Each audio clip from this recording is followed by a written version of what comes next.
From a young age, we are taught that at our most basic level, we are comprised of elements that are outside of our control. Things like race, or the color of your hair, or the music that speaks to you. It can even be as simple as whether or not you're left or right-handed. A lot of us live with the privilege that we never have to think that we could be punished for it. But the reality is there are groups of people in our society that are not only being punished, but systematically tortured for who they are. The reason why this group is so special is because they're young. Most of the time, the reason they go through it is because of their parents who don't know any better. And the fact that they might not even come out of it alive to speak about it is why I'm speaking today. 2 years ago, Ohio joined the forefront of a nationwide discussion on conversion therapy, which was something that Lila Alcorn, a transgender girl from Cincinnati, went through when she was 17. Conversion therapy in the past, before the 1980s, included ice pick lobotomies, chemical castrations, and forced hormonal therapy. And today, even though it does include sit-down therapy like you and I might recognize, it also includes things like hypnosis, forced prayer, re-education, and most notably aversion therapy, in which, once provided with a stimulus, if the patient doesn't respond the right way, they're met with a negative reinforcement like vomit-inducing chemicals or electroshock therapy. Thousands of young LGBT children, or otherwise, go through this each year, and it's a legal practice.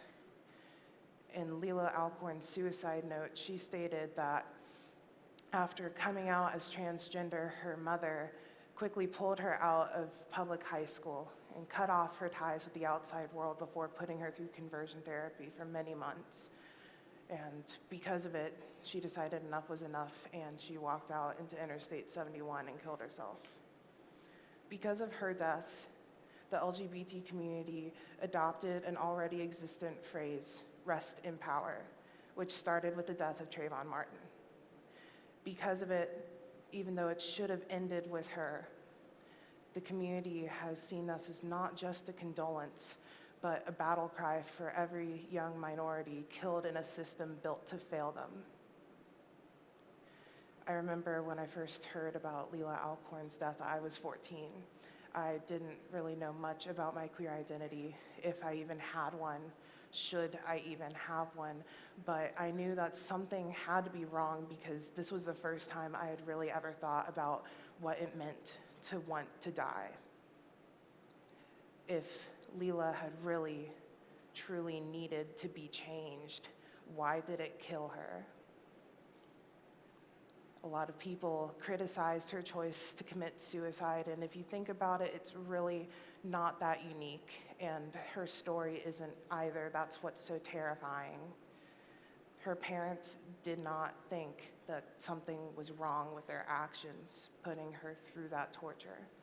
They thought that they were changing her for the better, and if you look at her gravestone, which still has her birth name on it, I can tell you right now that that does not represent a parent's love for their child. Now, currently, the Williams Institute states that 10% of queer people in their lifetime attempt suicide at least once, and for trans people, it is 40%. If you take that into the equation of this room, for every 10 people, 4 of them attempt suicide. But the problem with this is these numbers are wrong, and these numbers are actually worse.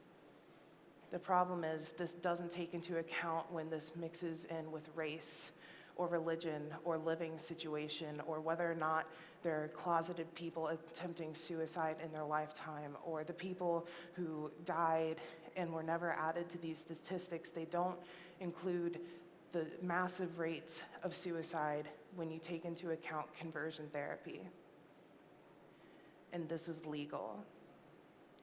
Now, some of you might be asking how that is, how it's funded, how does this still exist? But the fact of the matter is we have an elected vice president who, during his time as governor of Indiana, allocated HIV funding for research over to facilities that have conversion therapy programs, which they call reparative therapy. And even worse, conversion therapy funds itself most of the time. They charge at least $10,000 per child each time they go through the program. And even if they criminalized it, like they did in Cincinnati and 6 other states, there are still loopholes. There are parents sending their children outside of the country and even the continent in order to change who they are. The Huffington Post released an article a few months ago about a 15-year-old boy from America by the name of Raymond Buys. According to his parents, he was too effeminate. They didn't even know if he was gay or not, but they sent him to a conversion therapy camp in Africa. There, at night, he would be strapped to his bed and beaten with planks. He would be shocked with tasers. He would be starved. And if he threw up or went to the bathroom, they would make him eat it instead of feeding him. 2 months after entering the program, he was sent to the hospital and he died there, 15 years old, younger than me. This is legal and it's funded, and parents don't even realize what they're setting up their children for. But there are still people in our country that are saying, well, you guys can get married, so what else do you want? Well, first of all, we'd like to go to the bathroom, but at the same time, we're also getting killed. There are people who are so scared of being honest about who they are that they would rather die than let people know. I could be shot for talking about this in another country. That's at least progress. At least we're not in a setting where I could be burned just for existing. But at the same time, with more work and more advocacy and more allyship from people who have the resources to create change, which is all of you, we could be saving children from not only being killed, but destroyed for something as common as being left-handed.